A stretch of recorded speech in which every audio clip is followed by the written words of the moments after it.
Alors on a pris vraiment quelques jours pour les choses du style banque, TFN et téléphone. Ouais, j'ai pris mon premier jour exprès pour ça. Donc d'abord le matin j'étais à la banque, donc sans rendez-vous, sans rien, il suffit de faire la queue. Ça prend 20 minutes.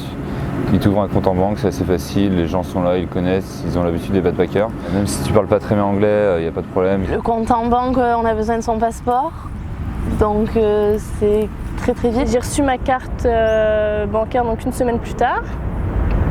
Donc ouais, je conseille de rester un petit peu dans la première ville où on est. Pour le téléphone, c'est pareil, c'est quasiment la même chose que la banque, ça va hyper vite, les gens sont habitués, il y a plusieurs opérateurs, les deux plus gros c'est Optus et Telstra. Pour moi Optus c'est le plus avantageux, après ça va voir en fonction des zones géographiques où on est, à Sydney ça capte bien. C'est pareil, ça prend 1 heure, on a une carte activée, on a un numéro et on a un forfait qu'on peut recharger tous les mois. Il y a le TFN aussi, c'est Tax File Number et en fait tout le monde en a besoin pour travailler officiellement en Australie. Pareil, ça se fait en ligne, donc ça met pas longtemps, il y a juste un questionnaire à remplir et là on le reçoit 1 mois plus tard.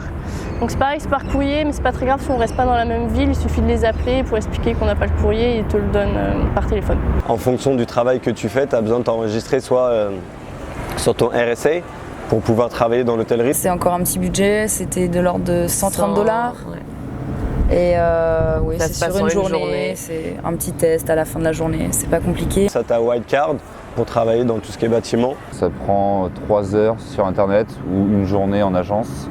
Le matin c'est théorie et puis l'après-midi c'est le test. Ça coûte aux alentours de 100 $. L'avantage de la white card c'est qu'on peut travailler partout en Australie avec, contrairement au RSA. Il ne faut pas avoir un niveau de connaissance anglais très développé, même sans expérience on peut passer à la white card, l'avoir et après on travaille relativement assez facilement avec. Donc c'est un peu toutes les formalités que j'ai eu à faire, des trucs vraiment simples. Voilà. C'est tout ce dont j'appréhendais en France, mais quand je suis arrivé ici à Sydney, ça s'est révélé très facile à faire. Enfin, la différence avec la France aussi, c'est la mentalité, la culture des gens qui n'est pas du tout la même. Les gens sont vraiment ouverts, donc ils vont vers toi. Hyper chaleureux à chaque fois, hyper patient et toujours à l'écoute. Si tu as la moindre question, tu demandes et ils seront toujours prêts à te répondre. J'ai fait le visa, alors le visa ça se fait en ligne, c'est super facile. Certes, c'est une aventure, mais en même temps, faut pas avoir peur. On rencontre tellement de gens sur place